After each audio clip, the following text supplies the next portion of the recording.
Welcome back to Behind the Curtain IMO. I'm Betsy Jordan. Today we're taking a hard look at DOGE, the Department of Government Efficiency, and what it's really costing the American taxpayers, and the human consequences in the mission to cut government fat. On paper, DOGE sounds great. You know, its purpose is to streamline government, to save money, to reduce waste. Everybody wants that, right? They do. DOGE claims to have saved taxpayers $199 million. $1 billion by slashing contracts, cutting federal staff, and shutting down entire programs. Here's what they don't emphasize. Independent investigations suggest that DOGE has actually cost taxpayers over $135 billion in hidden expenses, plus a projected $500 billion in lost tax revenues. Because the IRS and other agencies simply aren't staffed to function anymore. They can't do their jobs. So here's the breakdown. The claimed savings is $180 billion to $199 billion, somewhere in there. The direct waste is $21.7 billion in buyouts, administrative leave, and program failures. The layoff and productivity losses is $135 billion in 2025 alone.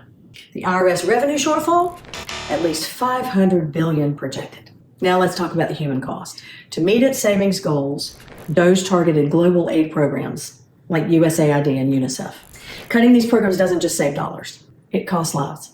Public health experts predict that by 2030, these cuts could contribute to 14 million additional deaths worldwide, including 4 million children under 5 years old. At home, the story isn't much better.